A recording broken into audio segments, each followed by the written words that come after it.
I30F never thought I'd be one of those people writing about betrayal online. I used to scroll through these posts, thinking, God, how do people not see it coming? And yet here I am, blindsided, hollowed out, and trying to make sense of the ashes that used to be my marriage. The signs were there. I just didn't want to see them. It started so small I could almost laugh at how stupid it seems now. Around April, my husband, Mark 31M, started acting distant. At first, I told myself it was stress. Work had been rough, the world was still weird after quarantine, and we'd both been trying to adjust. But it wasn't the kind of distance that comes from exhaustion. It was avoidance. Subtle, but intentional. He started sitting differently on the couch. That sounds ridiculous, right? But I swear I could feel it. He'd angle his body away from me, scroll on his phone, and when I'd lean against him, he'd stiffen. No more casual touches. No more warmth. Just this quiet rejection that I couldn't explain. When I'd suggest being intimate, he'd either say he was tired or find some excuse. I stopped trying after a while because rejection hurts more than loneliness. It started to feel like every not tonight carved a deeper hole inside me. Still, I brushed it off. I told myself every couple has rough patches. We'd been married only a year. Maybe we were just settling into the rhythm of real life after the wedding glow. I loved him too much to assume the worst. I loved the way he used to make me coffee every morning, the way he'd pull me close at night. I clung to the memory of that man like a life raft. Then came her. We'll call her Sarah. She was one of our good friends, one of those effortlessly charming women everyone likes. Smart, funny, always knowing the right thing to say. She and her husband used to come over for dinner. We'd laugh, drink wine, and talk about vacations we'd never take. She'd text me memes, offer to help me with work stuff, sometimes vent about her own marriage. I thought she was my friend. God, how naive that sounds now. About 3 weeks ago, Sarah came over for coffee. Mark was working from home that day, and I remember thinking how weirdly tense he looked when she walked in. She smiled like nothing was wrong, hugged me, and complimented the new curtains I'd hung. I offered her tea. She asked for coffee instead. Small talk, normal, but the whole time, I caught them exchanging quick glances like there was some secret between them that I wasn't supposed to notice. After she left, Mark was unusually quiet. That night, he went to bed early. I stayed up scrolling through Netflix, pretending not to notice how cold the house suddenly felt. A few days later, everything fell apart. It was past midnight. I rolled over in bed, half asleep, and noticed his phone screen lighting up. Snapchat. The name on the message made my stomach twist. To Sarah. I don't know what made me do it, but I reached over, and for the first time in our marriage, I read his messages. Her text said, "I wish I could be there to hold you tonight." And his reply, the one that broke me, said, "She tried to seduce me again last night." It's pathetic. I swear I stopped breathing. My ears rang, my hands went numb, and I just stared at that message like maybe if I blinked enough, it would change into something else. My brain couldn't process that the man sleeping next to me, my husband, was mocking me to another woman. To my friend, I woke him up. My voice was shaking so bad I barely recognized it. "Who is she to you, Mark?" I asked. He blinked, confused, groggy. "What are you talking about? Don't play dumb. I saw your messages. You said I tried to seduce you. You called me pathetic. You said she wished she could hold you. What the hell is going on?" He sat up, sighed, and just said it flat, emotionless, like he was talking about the weather. "Yeah, we've been talking. It's not like that, but I guess it's turned into something. It's not your fault. I just don't feel the same anymore." That sentence sliced through me like glass. Not your fault, but also completely my fault, right? When I demanded the truth, he admitted it. They'd crossed the line months ago. He said it started emotionally, but it escalated. "We only kissed," he claimed. It wasn't serious. He blamed stress, quarantine, his own unhappiness, every excuse but the one that mattered. He chose to betray me. And then he said something that will haunt me forever. "I think of you only as a friend in my heart." ****. I didn't cry right away. It's strange, when your heart breaks, you expect screaming, sobbing, some dramatic scene from a movie. But all I felt was numb. Like my body shut down to keep me alive. I just stared at him. My husband, the man who used to kiss my forehead every morning and whisper, "You're my favorite person." Now he looked at me like I was a stranger who had overstayed her welcome. I asked him, quietly, "Do you love her?" He hesitated, and that hesitation was all the answer I needed. "I don't know," he said. "It's not about love. It just happened." Quarantine was hard, and Sarah listened to me when I needed someone. That excuse, that pathetic, recycled excuse. I wanted to laugh, but instead my voice cracked. "So you cheated because she listened. Do you hear how insane that sounds?" He rubbed his face and muttered, "I'm sorry, okay? I just don't think I can be who you need anymore." I stood up, shaking. "Who I need? Mark, you're my husband. We vowed to be who each other needed even when it's hard." He didn't respond. He just stared at the floor, like if he avoided my eyes long enough, I'd disappear. That night, I couldn't sleep. Every time I closed my eyes, I saw them together, laughing, touching, whispering in ways they used to whisper to me. I thought of Sarah's text messages, her fake sympathy, the way she hugged me when she came over. My stomach twisted so hard I ran to the bathroom and threw up. I wanted to hate her. I wanted to hate him. But mostly, I hated myself for not noticing, for trusting too easily, for defending him when my friends said he'd been distant.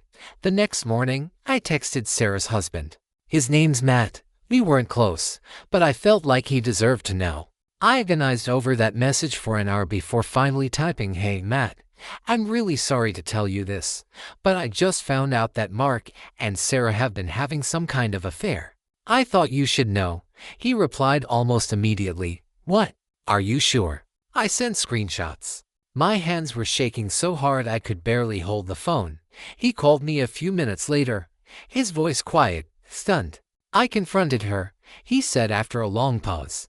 "She admitted they kissed back in February. Said it didn't mean anything." I feel like an idiot. There was a long silence. "Yeah," I whispered. "Welcome to the club." That moment broke something in both of us. To strangers, connected only by betrayal, sitting in separate houses filled with ghosts of people who'd lied to us. I remember pacing my living room, clutching my phone, whispering over and over, "I don't understand. I don't understand." He sighed. "I guess they got bored of us." We both laughed. But it was the kind of laugh that tastes like blood. After we hung up, I sat there for hours. The house was too quiet, too clean, too heavy. Every room had a memory. The kitchen where he'd spin me around while we cooked. The couch where we'd fall asleep watching Netflix. The corner of our bedroom where I found his stupid love notes hidden in books. All of it suddenly felt like someone else's life. We used to be so happy. The week before they kissed, we'd gone out for Valentine's Day. He surprised me with a new dress, made dinner reservations, told me I was the best thing that ever happened to him. I still remember the candlelight reflecting in his eyes, the way he squeezed my hand when the waiter brought dessert. And now I can't tell if that man ever really existed, or if he was just pretending until something better came along. When I asked him later why he didn't want to try therapy, he said, "Because it's over. You deserve someone who actually wants this. I don't want to drag you through false hope." False hope. That phrase rattled around in my head for days. Because hope was all I had left and he just ripped it away like it was an inconvenience. He moved into the guest room the next day. It was surreal. We lived under the same roof, but it felt like living with a polite stranger. We barely spoke. He'd make coffee and leave before I got out of bed. At night, I'd hear him laugh at something on his phone, and my chest would tighten because I knew who he was talking to. I wanted to throw his phone out the window. I wanted to smash every reminder of him. But I didn't. Instead, I kept pretending to be strong, pretending I wasn't dying a little every time I saw his toothbrush next to mine. A few days later, he packed a small bag. "I think I should stay with a friend for a while," he said. I didn't ask which friend. I didn't have to. When the door closed behind him, the silence was so loud it made me cry for the first time. Real, ugly sobbing, the kind that shakes your body until you can't breathe. I sat on the kitchen floor for what felt like hours, clutching my knees, whispering, "Why wasn't I enough?" Because that's the part no one tells you about betrayal. It's not just losing the person. It's losing the version of yourself that believed you were loved. The morning after he left, I woke up and for a second forgot everything. I reached across the bed to where he should have been, the warm sheets, sleepy breathing, but my hand touched nothing but cold air. And that's when it hit me all over again. The tears didn't come this time. Just this dull ache. Like a bruise you keep pressing to make sure it still hurts. The house was too quiet. Even the refrigerator hum sounded wrong. I sat on the edge of the bed for a long time, staring at the wall, wondering if I should text him, beg him to come home, or just pretend he never existed. Instead, I made coffee. One mug. For the first time in years, I didn't pour a second cup. It's strange, the things you start to notice after someone's gone. The towels are always dry. The dishes stay clean. The bed stays made. It's like the house exhales without them in it. But you feel like you're suffocating. I spent the next few days in this weird limbo. I couldn't eat, couldn't sleep, couldn't focus. Every time my phone buzzed, I hoped it was him. It never was. Just spam emails or my therapist confirming my appointment. I'd scroll through old photos until I couldn't breathe. Our honeymoon. Our anniversary. Stupid selfies in the car. His arm around me. His smile so genuine it looked like love. And maybe it was, once. But love that can turn into betrayal that fast, was it ever real? I started remembering little things that didn't make sense before. The nights he worked late. The sudden shower after coming home. The weird way he flinched when I said Sarah's name. I used to think I was paranoid. Turns out I was just being gaslit. A few days later, my best friend Lily came over. She didn't say much, just hugged me and started cleaning up my kitchen while I sat at the table like a ghost. At some point she said quietly, "You didn't deserve this." None of it. And I just shook my head. Then, why does it feel like I did? She told me to block him. Delete the photos. Start over. But how do you start over when your entire identity was built around someone else? When every plan, every dream, every tiny thing, even the stupid inside jokes, were tied to a person who now kisses someone else goodnight. I went to therapy the next day. The waiting room smelled like coffee and disinfectant. I remember staring at the motivational poster on the wall. Healing is not linear. God, I hated that phrase. It sounded so easy. Like healing was a choice you could make if you just tried harder. My therapist, Jenna, asked me to tell her what happened. I started strong, calm, almost detached. But halfway through describing the Snapchat messages, I broke down completely. I feel like my life got rewritten without my consent, I said between sobs. Like I was erased from my own story. She nodded softly. That's grief, she said. You're mourning a version of your life that doesn't exist anymore. Grief. That word felt right. It wasn't just sadness, it was mourning the death of trust, of love, of safety. That night, I couldn't stand being home alone anymore. So I drove. No destination, no plan. Just drove through the city, windows down, crying so hard I could barely see. I ended up in the parking lot of a diner we used to go to. We'd sit in the same booth every Sunday. He'd always order pancakes. I'd steal his bacon. Now I sat there alone, staring at that booth through the window like a ghost haunting her own memories. I wanted to go inside, but I couldn't. I wasn't ready to exist in a place that still remembered us. Instead, I parked by the river and just watched the water move. I remember thinking, if only my life could keep flowing like that, just move on without stopping to feel every damn thing. The days blurred together after that. I'd wake up at noon, stare at my phone, check his Instagram even though I promised myself I wouldn't. He'd posted a story, a photo of a takeout dinner. 2 plates, 2 glasses of wine. No faces. But I knew. That was the night I threw my phone across the room. It shattered, but I didn't feel guilty. It was like breaking the one connection left between me and my old life. The next morning, I called my mom. We're not super close, but I needed to hear a voice that still loved me. When I told her what happened, she said, "Sweetheart, you need to stop trying to understand why. There's no why that will ever make it okay." And I cried again, because she was right. I kept trying to find logic in something that was pure cruelty. At one point she said, "He'll regret it one day." And I wanted to believe that. I wanted to imagine him lying awake next to her, realizing he made a mistake.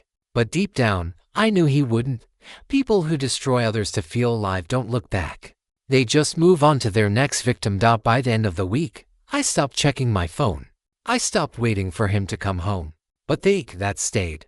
I'd walk past the mirror and barely recognize myself. My eyes looked empty. My skin looked tired. I used to be someone who believed in forever. Now I was someone trying to remember how to breathe. Asterisk the first time I tried to go grocery shopping after he left. I almost had a panic attack in the cereal aisle. There it was, the same brand he liked. The one I'd always bought without thinking. I stared at the box for a full minute, then walked away with empty hands. It wasn't even about the cereal. It was about realizing how many tiny pieces of him still existed in my daily life. Every corner of my world had his fingerprints on it. I started writing lists. Things I need. Things I have to cancel. Things that still smell like him. Somehow, writing it all down made it real. Like maybe if I could organize the chaos, I could control it. I cleaned the apartment obsessively. I scrubbed the floors, washed every blanket, donated clothes we'd bought together.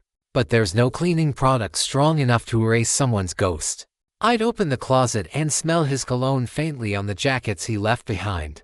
Each scent was a memory ambushing me. I called my therapist again and booked 2 sessions a week. I told her, I feel like I'm living in a movie that already ended. And I'm the only one who didn't see the credits roll. She smiled sadly and said, then maybe it's time to start writing your sequel. Cute metaphor. I wanted to believe it. But healing isn't cinematic. It's boring, repetitive, and filled with setbacks. One day you wake up thinking, I'm okay, and the next you're crying over a coffee mug he once used. I tried everything: yoga videos, long walks, journaling, deleting his number, then adding it back, then deleting it again. Every night, I'd stare at the ceiling, replaying our last conversation, wondering if there was something I could have said to make him stay. But that's the trap of illusion, that closure depends on them. Sometimes I'd imagine confronting Sarah. I'd picture walking up to her door, calm but sharp, saying, you didn't just take my husband. You took my peace. But I never did. She didn't deserve any more of my words. She already had too many pieces of my life. One night, I got drunk alone, something I'd never done before. I put on our old playlist, the one we made together, and halfway through the 3rd song, I started talking to the air. I told him everything I never got to say. How I stayed loyal even when I was lonely. How I believed in us when he already had one foot out the door. How unfair it was that he got to destroy me and still sleep soundly. At some point, I laughed through my tears and said, you know what? You don't even deserve my sadness anymore. It wasn't true, not yet. But saying it felt like taking the first step out of the pit. The next morning, I woke up with a hangover and a strange kind of clarity. The apartment looked the same, but something inside me had shifted. I realized I hadn't checked his social media in 3 days. That was progress. I started walking every morning. It became my new ritual: headphones in, hoodie up, no destination. I'd watch the sunrise and imagine that light burning away pieces of him still stuck to me. Sometimes I'd see couples holding hands and feel bitterness rise like acid. I'd think, you don't even know how fast that can disappear. But then other times, I'd catch myself smiling at strangers, almost hopeful that maybe not everyone lies. One afternoon, I ran into Matt, Sarah's husband, at a coffee shop. It was awkward at first. We hadn't talked since that horrible call. But he smiled gently and said, you look better than the last time I saw you. I shrugged. I cry less in public now. That's something. He laughed, a tired, broken laugh, but real. We sat and talked for a while. Turns out, he'd filed for divorce. He told me Sarah had already moved in with Mark. Hearing that hit me like a punch. I'd suspected it, but knowing for sure hurt in a different way. It made everything final. He saw my face and said quietly, they deserve each other. And somehow, that line, cliché as it was, made me laugh for the first time in weeks. When I got home that day, I took off my wedding ring. I'd been wearing it out of habit, maybe denial. I placed it in a small jewelry box and closed the lid. My hand felt lighter but my chest heavier. That night, I wrote in my journal, he doesn't live here anymore. Neither should his memory. Jenna, my therapist, told me to start finding small joys at things that had nothing to do with him. So I did. I baked cookies even though I burned half of them. I bought a cheap plant that I named Greg for no reason. I rearranged the living room. Every tiny act felt like claiming 1 square inch of my life back. But healing isn't linear. That damn poster was right after all. Some nights I'd still wake up reaching for him. Other nights I'd dream of forgiving him, only to wake up furious at myself for even considering it. Still, the balance was shifting. The pain was becoming background noise instead of a constant scream. One evening, while journaling, I realized something important. He didn't just take love away from me, he took my trust in myself. Because every time I'd ignored my instincts, every time I'd explained away the red flags, I'd betrayed myself a little to. So maybe healing wasn't about getting over him. Maybe it was about learning to forgive myself for staying as long as I did. I used to think closure came from the person who hurt you. That if they just said the right words, "I'm sorry, I was wrong, you didn't deserve that," something inside you would click back into place. But now I know that's a fantasy. Closure isn't given. It's built. One painful, quiet day at a time. The first real test came about a month after he left. I saw him by accident at the grocery store. He was in the produce section, holding a bag of apples like he was in some kind of commercial for Happy New Beginnings. And of course, she was there too. Sarah. They looked like they'd rehearsed the scene, laughing, touching, acting like two people who didn't burn down entire lives to be together. I froze. My whole body went cold. For a moment, I was back in that bed, reading those messages, hearing him say he only saw me as a friend. He noticed me. Our eyes met.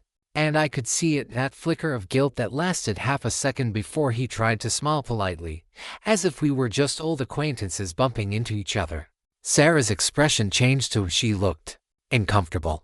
Maybe guilty, maybe just caught. I'll never know. I didn't say anything. I just grabbed what I needed and walked away. My hands were trembling so hard that I dropped a bottle of water at the checkout. The cashier asked if I was okay, and I almost laughed. No, but I will be. When I got home, I sat on the couch in silence. I expected to break down, but I didn't. I felt this strange calm instead. It was like my heart finally accepted what my brain had known all along. It was over. He wasn't mine anymore. Maybe he never really was. That night, I wrote another journal entry. I saw them today. And I didn't fall apart. Maybe that's what healing looks like, not the absence of pain, but the ability to carry it without collapsing. I started doing small things to rebuild my routine. I applied for new jobs after being laid off. I took a free online course just to keep my mind busy. I even started volunteering at a local animal shelter. There was something healing about caring for something that didn't ask questions, didn't judge, didn't lie. The first time a kitten curled up in my lap and purred, I cried not from sadness, but from the quiet reminder that I could still nurture something. Even after being shattered, a few weeks later, I got the call. I landed a new job. It wasn't glamorous, just an admin role, but it felt like progress. I told my mom, and she cried. I told Lily, and she screamed through the phone. For the first time in months, people were celebrating me, not consoling me. I wish I could say that was the moment everything clicked back into place. But it wasn't. Healing isn't one big moment. It's 1,000 little ones. There were still nights when I scrolled through old photos, still mornings when I woke up reaching for a ghost. But the difference was, those moments didn't define me anymore. One evening, I got an email from him. Subject line, "I'm sorry." My stomach dropped. I stared at it for 10 minutes before opening it. It was short, a few paragraphs of apologies that read more like a confession than remorse. He said he'd made mistakes, that things got out of hand, that he hoped I could find peace someday. No real accountability. "No, I hurt you. No, I was cruel." Just soft, self-protective words. For a second, I wanted to reply. To write something sharp, something that would make him feel even a fraction of what I felt. But then I realized that's what he wanted. Not closure for me, but forgiveness for him. A clean conscience. So, I deleted it. Didn't even save it in drafts. That night, I slept through the whole night for the first time in months. Sometimes, I still wonder if he'll regret it. If, years from now, he'll wake up next to her and think of me. But then I remind myself it doesn't matter. His regret isn't my healing. His memory isn't my prison anymore. Jenna once told me, "You don't heal by pretending it didn't happen. You heal by refusing to let it control what happens next." So I started doing that slowly. I changed my hair. I repainted the living room. I started saying yes to things again, coffee with friends, weekend trips, even a pottery class. I wasn't ready to date yet, but I was ready to exist again. That felt like enough. And then one morning, while watering my plant Greg, the only man I still trusted, I realized something quietly beautiful. I hadn't thought about him in days. Not with anger, not with longing, just nothing. The silence he left behind no longer hurt. It just existed, and so did I. It didn't happen with fireworks. There was no grand realization, no movie moment where the music swelled and I whispered, "I'm free." It happened quietly on an ordinary morning that looked like every other one. The sun was filtering through the blinds. I was drinking coffee, scrolling through emails, half listening to a podcast. Then I saw a photo of him and Sarah. They'd posted it publicly this time. No secrecy, no shame. They were smiling in front of their house, engaged. For a second, my stomach twisted. That old instinct, the rush of pain that came from realizing someone else was living the life you once pictured for yourself. But this time, it passed quickly. Like a wave that hits the shore and retreats, leaving nothing behind. I looked at that photo for maybe 10 seconds before closing the app. Then I took another sip of coffee and went back to my day. That was it. That was the moment I knew he didn't own any part of me anymore. Not my mind. Not my time. Not my peace. Later that week, I met with my therapist for the last time. She asked me how I felt about everything now. I told her the truth. I don't hate them anymore. But I don't forgive them either. I just don't feel anything about them at all. And maybe that's better than forgiveness. She smiled in that quiet way therapists do when you finally get it. Sometimes, she said, peace isn't forgiving. It's simply deciding you deserve to move on.